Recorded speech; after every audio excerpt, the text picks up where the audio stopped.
And welcome back to the program. After that entertainment, now let's flip pages and continue with our discussion here.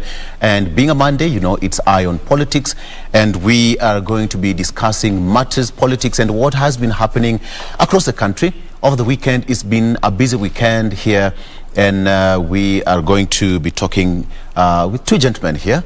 Our political analyst, that is Daniel Orogo, who is here with me in studio, and of course Wakili Ken Amondi. Welcome, gentlemen, to the program. First of all, I have to start by asking you, ulikuwa wapi bana? Yeah, it's good to be back. It's good to be back. After a long time, right? I've been traveling up and about. Karibu sana. Tunajenga nchi. Yeah, you're a taxpayer. But I've been tuned in watching this wonderful Monday political show. Yeah. To get some insights from colleagues on what is going on, and get updated. Yeah, in real time. Yeah, absolutely. Wakili, Kisumu iko vipi? Kisumu is okay. Everything is fine. All right. Save for the fact that I just read in the papers that yesterday there was a fire at the county government offices. I think that's really unfortunate. Yeah. But otherwise, everything is okay. We are pushing on well. Yeah. So let's start where we should. And Wakili, I've just asked you a question off air. The BBI, the last time we thought that IEBC, the BBC, beg your pardon, the BBI went through the two courts, and the last bit was it's all over, and people thought it's a done deal, and now an application has been done at the Supreme Court. One thing that most people did not preempt to happen, because when you listen to Honorable Raila Odinga saying that ikifika mali imefika, they are not going to appeal. So at this particular point, what are the chances of BBI now sailing through the court of the Supreme Court? Of course, from what we learned, the Attorney General and as well as the IEBC have already preferred appeals. And rather, they put in a notice of appeal at the Supreme Court. Of course, that is their constitutional right. I gather, in as much as I've really not had occasion to go through the documents, but at least from what I read in the papers, they need a clarification on the question of the applicability of the concept of the basic structure in Kenya. Also on the question of the possibility of the president being a person that, you know, has the capacity to institute or rather to craft a popular initiative, fashion of change of the constitution. On the part of the IEBC, there is the question of the constitution of the body, insofar as whether, you know, the three commissioners, as they stood then, had formed the quorum, which would then allow them to carry out such initiatives that they did before the currently fully constituted commission.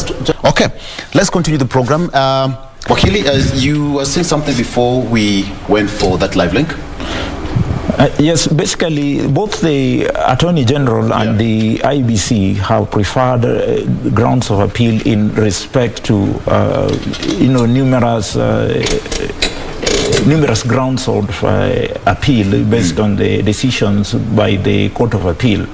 But what is fundamentally important from where I stand is the fact that I am 100% sure that there are at least 2 points on which I do not expect the Supreme Court to give a different opinion.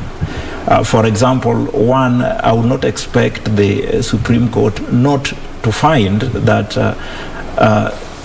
in creating the office of the Ombudsman, there's a sense in which the Constitutional Amendment Bill 2020 would be seeking to infringe on the independence of the judiciary.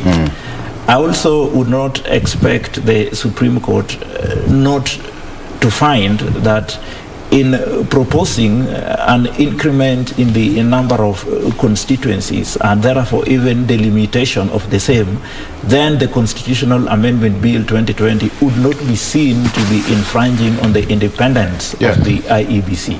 So in summation, what I'm saying is that in the end of the day, because remember, insofar as any of the over 20 orders that were, preferred by the High Court and subsequently adopted again by the Court of Appeal are sustained, then it is not possible that we shall be going for a referendum. Right. However, I know that there may be good grounds for which the Attorney General and, for that matter, the IEBC might seek to prefer an appeal, and more so on grounds of public interest, particularly insofar as the functioning, or rather the role of the IEBC is concerned, particularly bearing in mind that the orders that were given insofar as the constitution of the IEBC is concerned would have ramifications as to, when you ask yourself questions like what is the consequence in terms of the fact that the IEBC has conducted numerous by-elections. Of course, there are also certain other activities that the body has conducted. For example, we know of the question of the KEMS kits, which they began procuring, and which I understand there is that move to restart the process. So that these are certain questions which I believe it would be important for the Supreme Court to give directions, or even for that matter exemptions on the ground of public interest, so that then things can be seen to be moving in the right direction and to avoid a chaotic atmosphere. So that to that extent, I think it would be proper that that aspect is canvassed within the Supreme Court. Yes. Okay, Daniel, what's the take on that? Well, I think first of all, I'm compelled to congratulate the kind of segment that has just passed, because one, it reminded us of the need coming at a situation where there is tension growing in the backdrop of oncoming elections. So when I see that, I think it is important that we are reminded that Kenyans should value national unity and appreciation of ethnic diversity. So I congratulate the organizers for it. And secondly, again, the end of Tokyo Paralympics, our team has exceedingly done so well. Which ended yesterday. We will find an opportunity to appreciate the work that they do to put, the Kenyan at par and in the face of the League of Nations. And to that extent, I think it's important to mention. Now, coming back to the discussion, I feel that the case that is already filed, the notice that is already filed at the Supreme Court, politically it is a test to the Supreme Court, the newly installed Chief Justice, and the bench itself.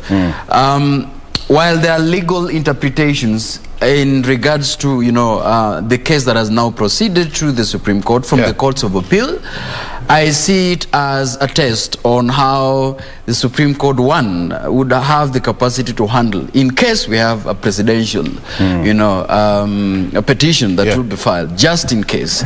Not to the issues that are concerned, and I agree with Wakili. I think some of the issues that are waiting for interpretations and the final conclusion of them. There is one of the confusion that I think right now is that, for example, in seeking interpretation on the composition of the IBC. By then, there were chairman and the two commissioners. By the time this judgment was made, minus 4 commissioners, and that is a matter that was raised. Yes, in High Court. And then there was another interpretation in the Court of Appeal. By the time the selection panel were vetting, the remaining commissioners, and then now it proceeds to the Supreme Court. By the time the commission has already been sworn in. So you can see, the kind of progression that the IBC as an electoral management body is handling, the case, but at the same time working so hard to fill, the commissioners. So I'm really interested to see how the Court of Appeal would either retract or backtrack that kind of, process, because right now they're already. It's a full house. It's a full house. Right. Again, when it comes to matters concerning the electoral management body, I think it's also important for Court of Appeal once to make a determination on how then would IEBC, for example, if that proceeds to a referendum for the amendment bill for 2020, are we working on, because previously, all referendum that has been done, the IBC or the electoral management body, by the time, however much we are calling it by that time, EAC and all these things, were doing it out of an elections law and IBC Act. Okay, there was no referendum act by that time. So it could be important to the Court of Appeal also to make a determination whether in the backdrop should we proceed if the prospect of the country having to amend through a popular initiative, then what kind of law would IBC use to have a referendum, because now the commissioners are already set. That would be interesting. And I think it's also some of these things, our political class, it is something that when we have a discussion, when we have an issue in the national discourse like a referendum, we sometimes negate the role of the legal processes in the process of being politically correct. And I think this is where we have some of these legal processes, people could be evading them intentionally for their own gains. That is my problem, because we have a law in this country. We have a constitution in this country that is progressive, and sometimes I have very difficult times to comprehend why we would have a problem in terms of just auditing the constitution first and see where else do we need to amend through the processes that are outlined within the constitution itself, rather than trying to amend the constitution for the benefit or in the mind of another elections that is coming or another political activity that is coming. So I think it's important, as I wind up on this, my conclusion on this, one, just like I've said, the test of time with the Supreme Court, the independence of the judiciary, like Wakili has said about, do we have another, have an ombudsman, a judiciary ombudsman, yet we have a judicial service commission that should be overseeing, recruitment and also providing oversight to the judiciary. Or, I mean, would we stick to the constitution as it is, but also ask fundamental questions as we proceed that requires an amendment through a process that is outlined in the constitution itself. And also, secondly, in the guise of still recovering from the COVID effects in the economy, what is the cost implications of having a referendum and going for an election? Wakili, he's raised a good point there, and many people have been asking themselves, IBC in the past held so many by-elections, conducted many by-elections, including Kiambaa, the latest one, and that was when the house was, half empty. And now it's completely, as we put it, it's now a full house. Full house, yes. What are the legal implications now in regards to the by-elections which were held? They've had elections for the Law Society of Kenya by-elections, the elections for the office, right? And all those by-elections. So what's next? Can somebody go to court and say, you know what, all these were done illegally? Although basically that's one of the reasons why I began by saying that in one way or another the Attorney General and as well as the IEBC somehow had to move to the Supreme Court to appeal against this decision. And that the same is based on, a public interest principle. Because you see, and of course it's true, we've had a series of by-elections conducted by the same commission, as it was, though not duly constituted as per the IEBC Act. Of course, they've also conducted so many other elections. You're talking of the LSK, and there is the interesting case of the election of the president of the Court of Appeal the other day, that was also conducted by the IBC. But be that as it may, of course, there's always the question of, in the particular act that was done by the IEBC, can the same be said to constitute a policy decision? I think there was there's a time when the matter had been taken to a particular court, the High Court, which gave that distinction, and I think it's within that it's within that context that question ought to be answered, so that you have to ask yourself, in conducting by elections, would you say that the same fell within the context of policy decisions of the IEBC, which would need a fully constituted commission? Or was it just, a routine function of the IEBC which would not necessarily need that? So that really, that is a thing that would then need a further interpretation by the Supreme Court, because otherwise it would then mean that someone would go to court, and in the event that the court agrees with that person, then of course there would be consequences in terms of, for example, you are not properly, you are not elected by an election presided over by a duly constituted commission. So in a sense, you've been earning salaries illegally.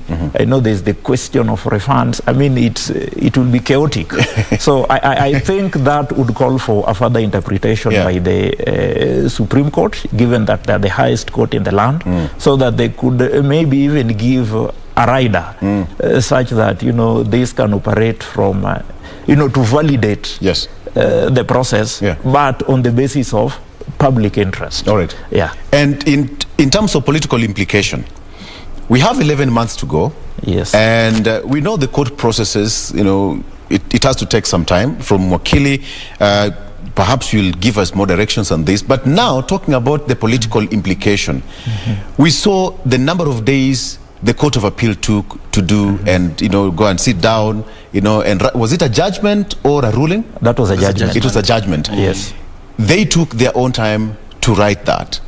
And now, with elections coming in 11 months, do you really think politicians will be so patient to wait for the outcome of the Court of Appeal ruling? Well, I think it's a catch-22 on this issue, Victor. Or was it even intentional to go to the Supreme Court in the first place? We have been talking about this thing in this set for months and months, and we actually predicted the kind of crisis that we were going to get ourselves into. And when you had some quarters coming out and even propping the idea that we might not have an election, in 2022. We asked ourselves in this set, from what basis are they making that kind of assumption or assertion by that time? So I'm believing that, one, the Constitution, in itself, gives us a direction that a country might not have a referendum, 12 months towards an election. That is within the Constitution. That is within the legal requirement. But then here is a time when the Court of Appeal, took time after the hearings and after the submissions, took some time for a retreat and gave a date that they were going to make their judgment. And then unfortunately it's proceeding to the Supreme Court, which already, as Wakili has confirmed, that there is a notice that is already filed for the beginning of that case. I highly, with the logistics and with the time frame within which that is provided a hearing at the Supreme Court, that would definitely eat into the time. And you've said it is 11 months. So I am believing that we are in a situation where if, for example, the merits of the court will find, the High Court in the land will find enough reasons, and Wakili equally said that there are grounds in which, you know, the Attorney General through the Solicitor General has filed a IBC, and even the Secretariat, by the way, even the, you know, the BBI Secretariat has joined the fray in the appeal.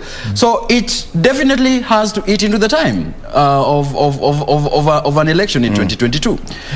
Should the Court of Appeal make a pronouncement or a judgment that, of course, there are reasons for us to proceed, you know, and have a referendum, that then the implication that definitely, in one way or the other, I don't know how this will be done, but then we will have to postpone that election. Date will be postponed. And again, every judgment that is made has got implication, because there's a lacuna in all this that we are talking about. One is what we've agreed with in this panel, that the composition, the functions of IBC as we speak, and based on the appellate court's judgment, somebody can move to court and seek for interpretation to invalidate all the by-elections that has been done by IBC. Because that was a decision that was made at the Court of Appeal that poked, you know, holes into the functionings and the composition of IBC. Secondly, if the Court of Appeal again, you know, find enough ground for us to proceed to a referendum, then it definitely, you know, puts us to a quagmire, because then it will make for us to postpone the election dates or put it forward. But again, it provides a lacuna that somebody again can move to court and ask for interpretation as to why we have to postpone election dates that are stipulated in the Constitution. So I think the test is that every time there is a progression and there is a judgment and there is a ruling, we are finding ourselves as a country into, you know, a gap and a lacuna in the law that will put us into a crisis, you know, and a lot of political implications that are concerned. Why am I saying this? You know, Baba has been open and saying no one is going to stop reggae anytime, and then find ways of, you know, maneuvering, and find ways of, you know, of doing this. Again, just like I said on this set, Victor, I said that one of the issues that the Court of Appeal would ask, you know, the proponents to do is to ask the National Assembly and the Senate that some of these amendments can pass. It can be passed on, can be fast-tracked through the Parliament. It indeed happened. That is what the, you know, the already that has been fronted by the Council of Governors Committee. It's being fronted. So I am saying again that the task that we have and our political leaders is that it is important to save the country and work in concert with other independent offices in terms of consultation, because save the country from a crisis, save the country from, you know, plunging into a constitutional crisis by then consulting and conversing, you know, widely. That some matters cannot really be conclusive in the court, but can be fast-tracked through a negotiation and a conversation within the Parliament and other bodies that are, even the executive, so that we avoid this kind of crisis. I see you're shaking your head, Wakil. You know, you share the same sentiment because he's talked about somebody going to court. My question is, so the Supreme Court declares either way, and an election could be postponed. Maybe, maybe not. Where do you see yourselves in the next, perhaps 6 months to come? Let me start with a scenario where, for some reason, the Supreme Court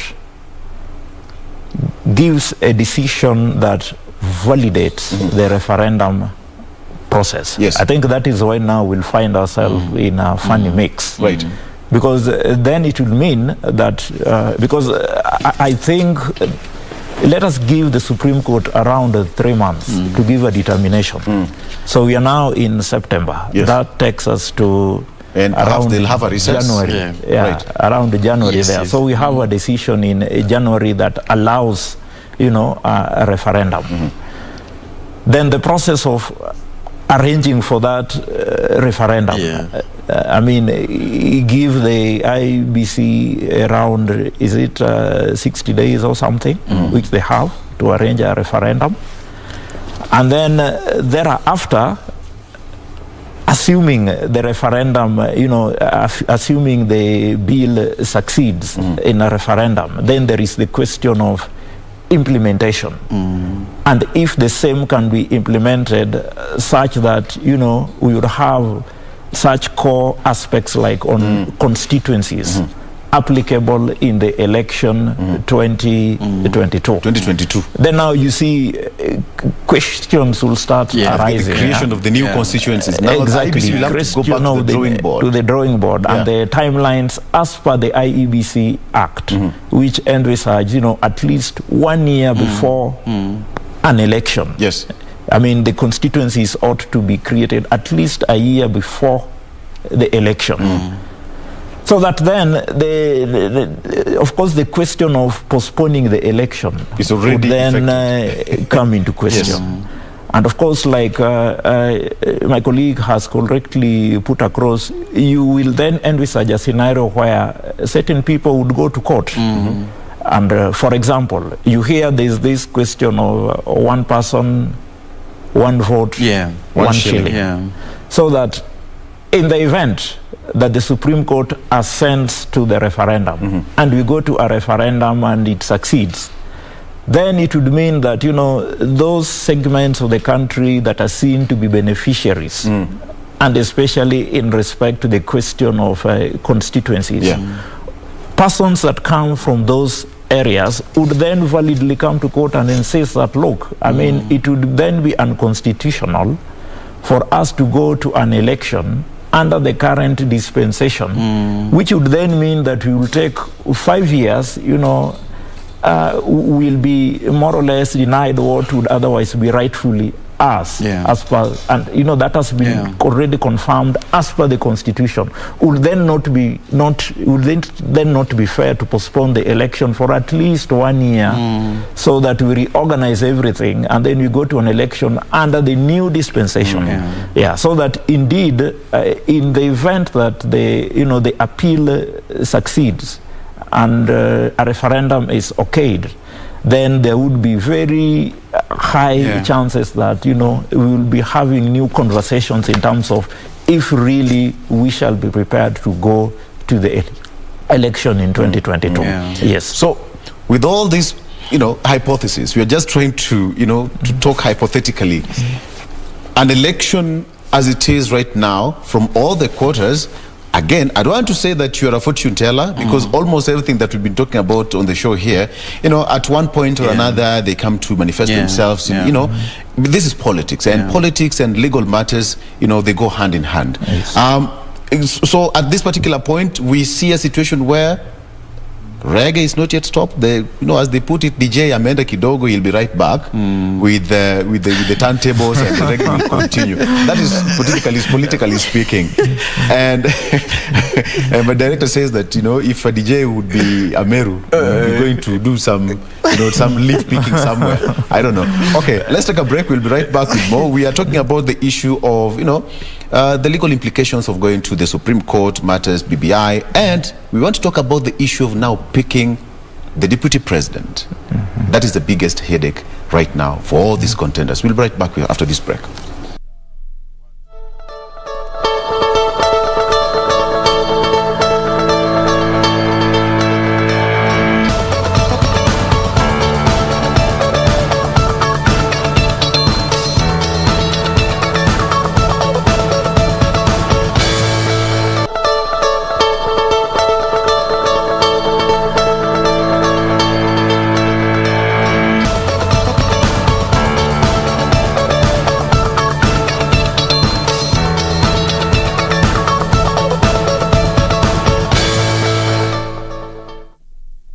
All right, welcome back. We are still going on with this discussion here. But before we took a break, Wakili was saying that somebody can go to the Supreme Court, and a lot can happen, by the way, in terms of politics and legal matters. They go hand in hand. Daniel, here we are, a situation, somebody goes to the Supreme Court and court rules otherwise. We go to a determination is being made. Give me a scenario where even you can be a petitioner, or any other Kenyan can be a petitioner in this matter. What do you think the Supreme Court would look at for it to give that ruling that now here we are, a referendum can go on and be conducted in the country? Well, I think we've touched on this, and during the break we also deliberating on, and Wakili was reminding us that there is some notoriety of the aspect of public interest when it comes to the higher courts.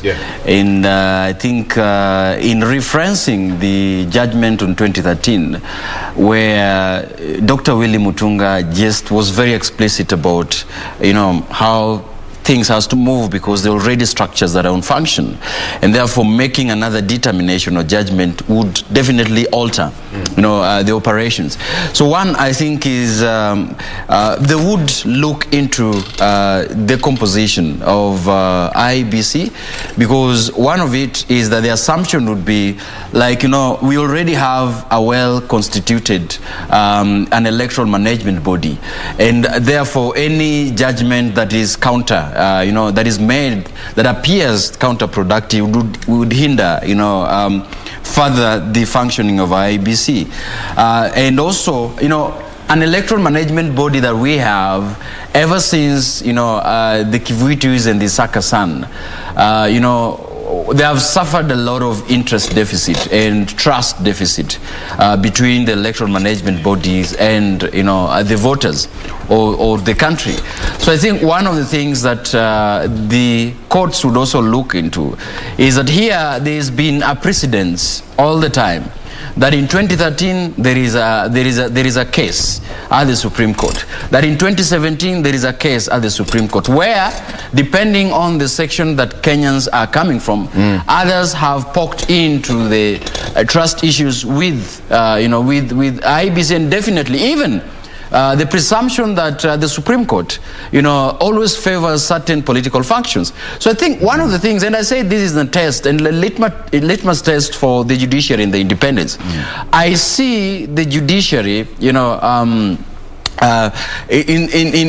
with interpretation, but also trying to safeguard, trying to balance what would the judgment, has an implication between the voters and this institution, IEBC. Because then it's months to an election.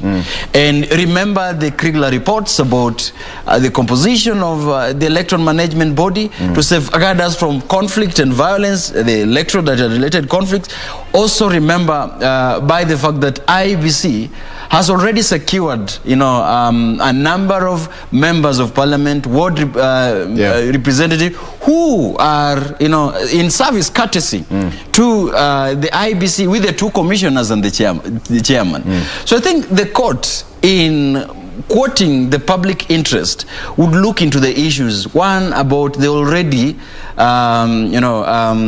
elections, by-elections that has been done by IEBC, and also by the fact that should any judgment be made, the citizens would begin to have a perception about the independence of the IEBC and the electoral management body in preparedness to the elections that we are going to have.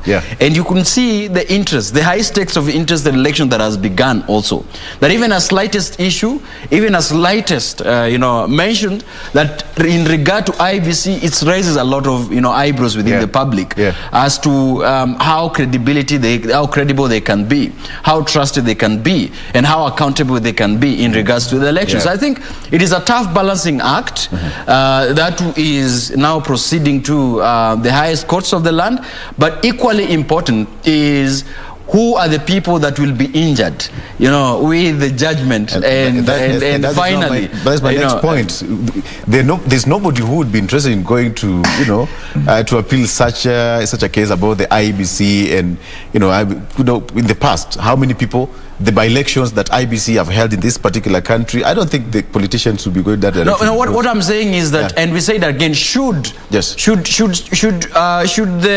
judgment be otherwise, or the judgment be approved? If the way Wakili has talked, that if the Supreme Court validates, the Court of Appeals decision, then I think somebody would run to courts again and question the structures of IEBC, the composition, and the previous assignments that IEBC has done with regard to securing the by-elections. And that we have people who are serving in the National Assembly, in the Senate, and even in the wards that were facilitated through a process that was overseen by IEBC. So that is what I'm talking about. I hope all the people, all the politicians who are elected, I know must be praying, hey, muta siende kotini, you know, muta siende kotini, because Kenyans, somebody can just appear from somewhere. So, gentlemen, as we put that on aside and perhaps just wait and see how the whole process will go and even the proposals of the constitution, now there's some you know, some parts of the BBI that, you know, are supposed to be going to the to Parliament for enactment. The Council of Governors raised some points that they think should go to Parliament for enactment.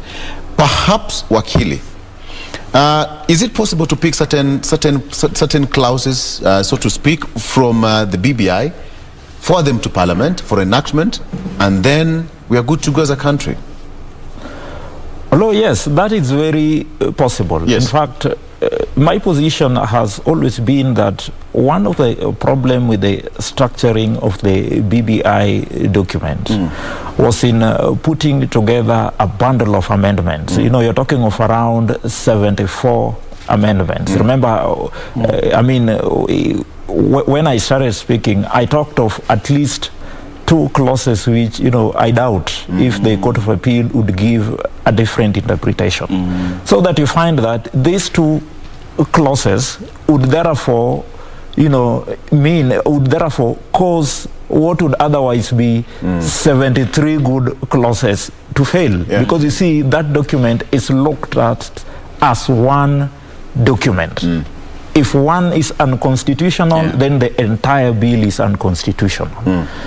However, from the question that you've raised, it is very possible that some of the amendments can at least be moved and, you know, secured within the context of Parliament, and especially in the current scenario where we have, you know, a Parliament that is basically, you know, where the so-called handshake partners enjoy a comfortable majority, actually 2/3. For example, what the governors are very keen about the 35%, you know, sailing in terms of disbursements to the counties. That is something that can be done within the context of Parliament, and it will be a done deal. Remember that when it comes to constitutional changes, through the parliamentary route, and the Court of Appeal was very clear, both the High Court and the Court of Appeal. As it stands, we have 2 routes. There is the parliamentary route, then there is the popular initiative. And, you know, where there is the question now, because, you know, as to the interpretation, who should initiate it? Should it be the Mwananchi? However, you will note that the parliamentary route is a little bit simpler, where you have the 2/3 majority. And so that what they need to look into is that of the bills that we are proposing through Parliament, are there those that once we settle them within the context of Parliament and with the presidential assent, then they will be a done deal? Because there may be others which, and there is that leeway, they can be initiated through Parliament, but even after the 2/3 majority passage, the president will still have to send them to IEBC for purposes of a referendum. However, there are others like the ones on, you know, the Ward Development Fund, 35% disbursement to the counties, and so many others which, you know, within the current framework, it is possible that we can have them secure. Daniel, that reminds me of this gentleman who was in Kibera. In that video that went viral, said that, as far as I'm concerned, the reg is still on.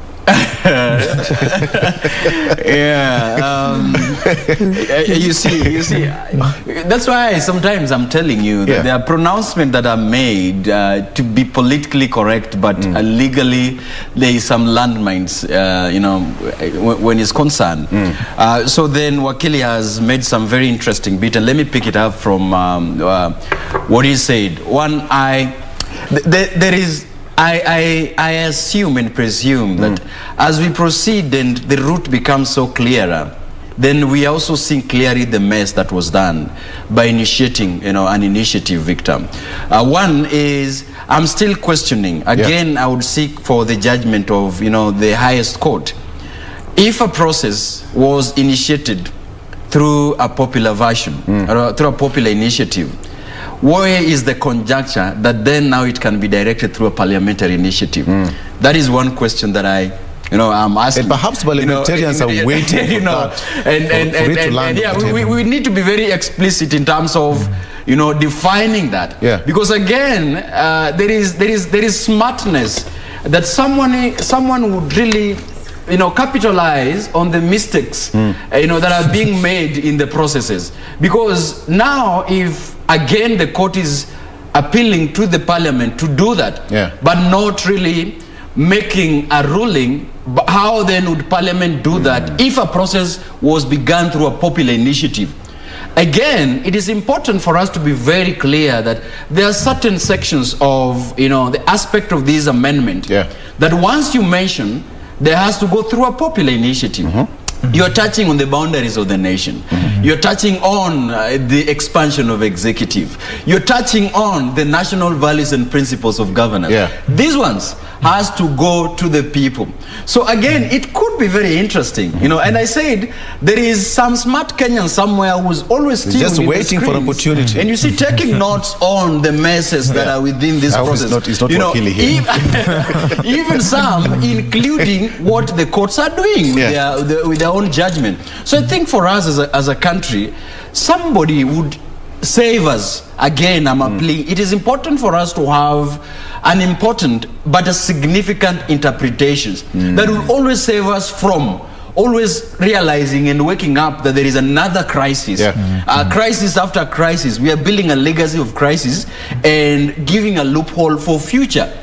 Flooding the judiciary with floodgates of litigation. So I think it's important for us even, to help citizens understand that some of this judgment, sometimes it is important also to quote the public interest and avoid the landmines that we will find ourselves in each and every time a judgment is made. Exactly. Wakili, give me a prediction. Yes. In terms of the BBI, the Supreme Court, I think it will be tricky because, like I've said today, I've given two versions. When I started, I said that I highly doubt. You're trying to I do not expect the Supreme Court to, give a determination that would justify creation of the office of the ombudsman, which would then, interfere with their own independence as judges sitting at the Supreme Court. That is so personal. In fact, at times I think that even the crafters of the bill, ought to have thought along those lines, because even from a personal perspective, sitting as a judge, assuming I'm sitting at the Supreme Court and have to make a determination, and it behoves upon me to give a determination as to the independence of the seat in which I am. I mean, I would be biased because first and foremost, judges are human beings. However, on the same strength, if those who were keen during the Court of Appeal judgment, there was this judgment, and I was following it keenly. Justice, I think it's Justice Sishali of the Court of Appeal, who, intimated that, you see, even the judiciary must be within a framework where it's being questioned, that Kenyans must guard against having a rogue judiciary. That was Justice Sishali. So you never know. Maybe at the Supreme Court, a majority of the bench may be persuaded by that sort of thinking. On the question that I talked of about the IBC, and I'm saying that I doubt if the Supreme Court would give a determination, where they would be saying that, where they would be validating what seems to be an obvious compromising of the independence of the IBC. on the strength of public interest, you know, a majority of the bench may argue that, look, but this is for the interest of, you're talking of one man, yes, one vote, so that if you look at the big picture, then maybe it's okay. You never know. But it's so it can go either way, because remember, I think we really need to know that in the end of the day, judges are human beings. Judges have got their own inclinations. And that is why in the United States, for example, the determination of who sits at the Supreme Court is normally key. And it normally depends on who is a president at any particular time. You remember when Trump was about to leave office, there was a vacancy at the Supreme Court. Yes. And there was hula baloo as to if, you know, should he await the election so that the person who shall be elected would then. And that was because there was the fear that, look, he might end up appointing someone who is conservative in mind. And I dare say and submit that even within the current Supreme Court, the same may play, such that you may have a judge who is conservative in mind, a judge who is not radical, someone who, you know, so such may influence how, you know, the judgment of the individual judges will reflect. Absolutely. Finally. Matters law and politics, they go hand in hand. What is your prediction? About the Supreme... yes. Well, I think I had already said, but let me, for the purposes of, you know, going on record, there are things, there are aspects of that judgment that I think should, you know, be given serious interpretations. And again, I am here on record saying that it is important, even in the tough balancing act for IBC, for Supreme Court. One is, I see a situation where, while agreeing or while disagreeing with the appellate court judgment, the Supreme Court would look into what is within the interest of citizens or public interest, what is being said.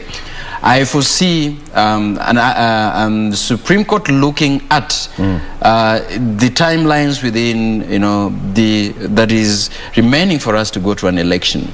They would also consider the public general trust within the institution that is given a task to always run the elections.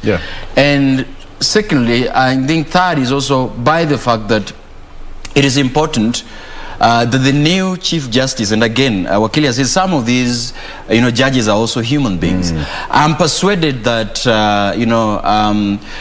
the Chief Justice, Lady Justice Martha Koome, would try to avoid so much, conflict between the office and the institution and the executive, like her predecessor. So I think all these, and also despite the complications about interpretations of the judgment, I think the most important is to safeguard and to assure, and she said in the interview that one of the tasks that she would want to do is to strike a good working relationship between the judiciary and the executive, without the executive meddling into the issues of the judiciary, but also without the judiciary always, trying to act superior to the executive. So I think these are, in her personality, I think these are issues that I think, being the president of, the judiciary,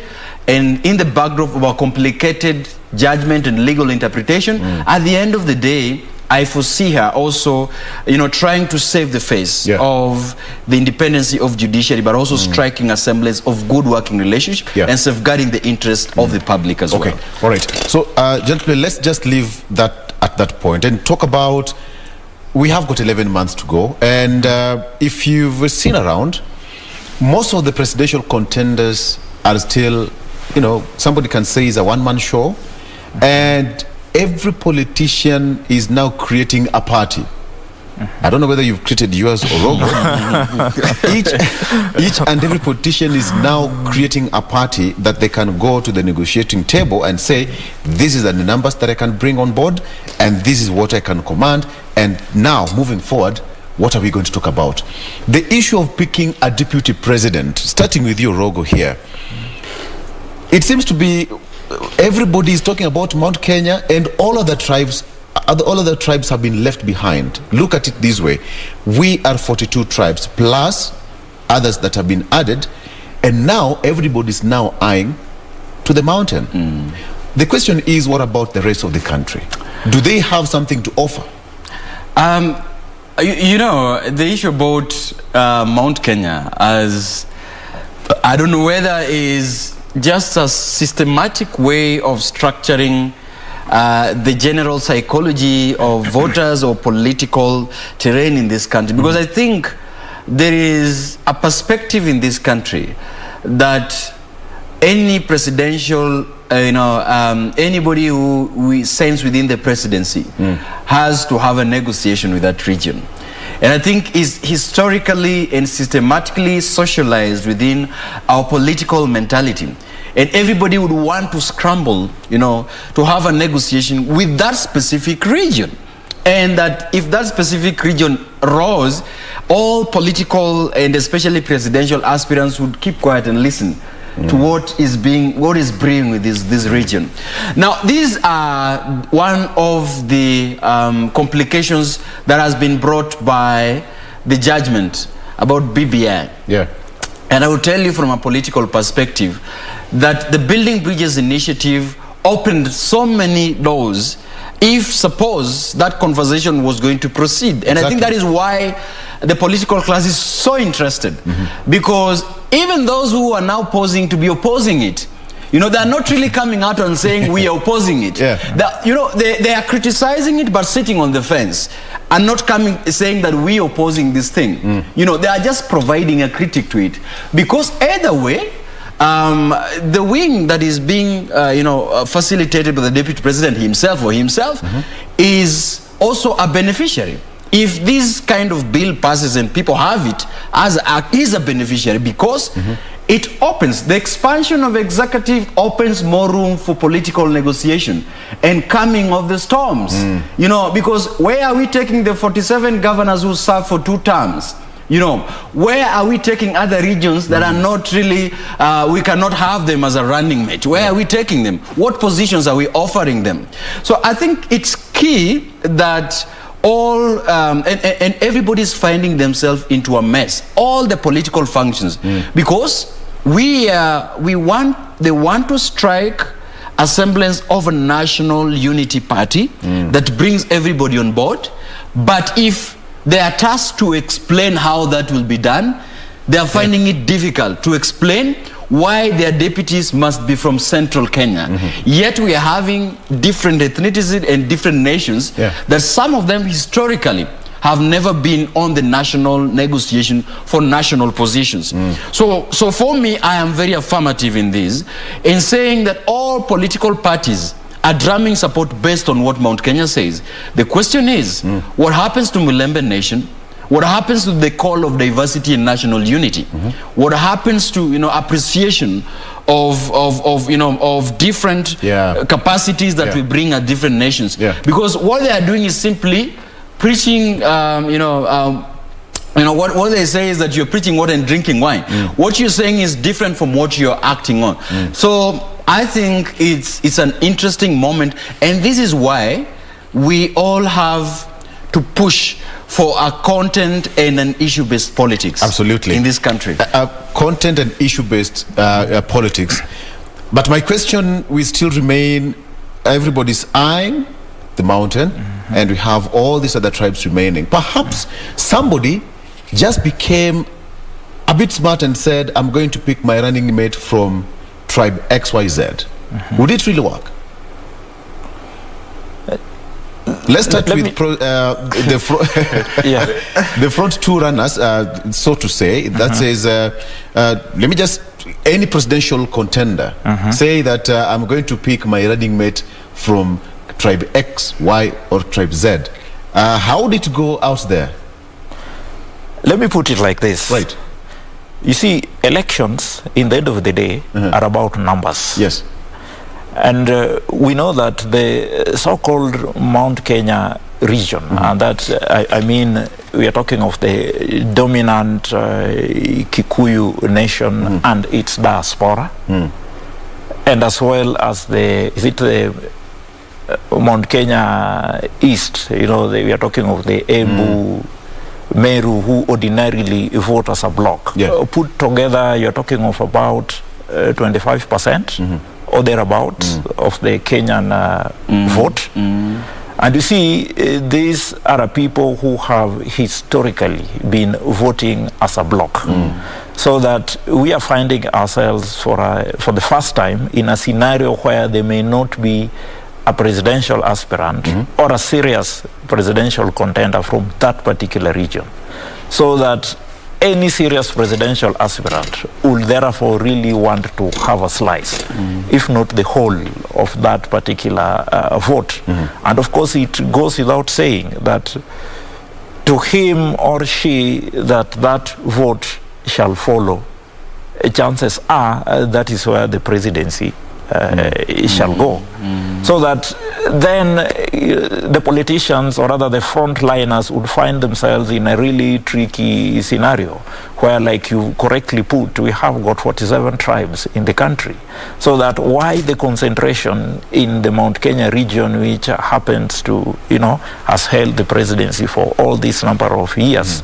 And I want to honestly believe, like my colleague has already put across, that indeed, no matter how you put it, either for those who agree and those who do not agree, these are some of the salient issues that the Building Bridges initiative intended to solve. In as much as from a political perspective, the deputy president might say, wanajiwekea vyeo huko juu wale wakubwa wana. But the fact of the matter is that as a nation, in the end of the day, because it is about, the Kenyan nation is composed of the small nation tribes. And we are wired in such a way that you feel you belong when one of your persons is there. And so that when the BBI initiative sought to create around, we are talking of 5 or rather 6 co-positions within the national executive, then there is a sense of belonging that would then be created. And I think the fact that the BBI, from where we stand now, has flopped, really is a challenge to the major presidential aspirants in terms of how, for example, if for example, Raila Odinga was to choose a running mate from the Mount Kenya region.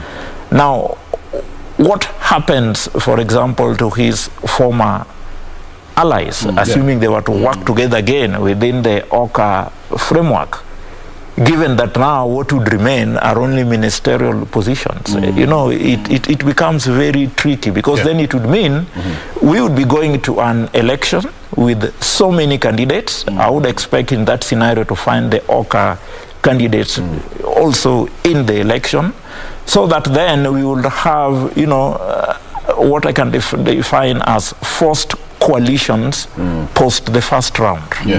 Because then we'll only be having the number 1 and the number 2 in the runoff. And then you'll be forced somehow to, join whichever formation that you think would work out.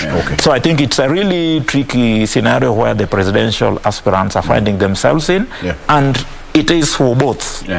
As we stand now, the deputy president, and the same also applies to Raila Odinga. Absolutely. Gentlemen, I'm told time is up. I'm told time is up, but I'll give you 20 seconds each to give your closing remarks. I think it's important because yesterday, what pictures were flashed within news, our country would, is one of the countries that must and should have learned from the effects of conflict violence. Exactly. That are politically related. The early, signs that we are seeing, the early warning signs that we are seeing, the hostilities, violence, and this is not really portraying a good precedence as we head to election.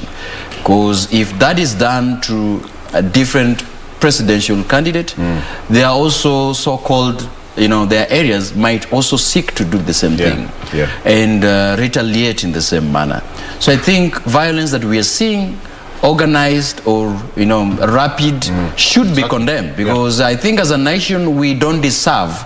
We can have a platform where we talk. If you don't like somebody's idea, then I think either you don't turn to listen or you don't interrupt, or just invoke violence in form of you retribute with violence. I think that is one thing we should avoid.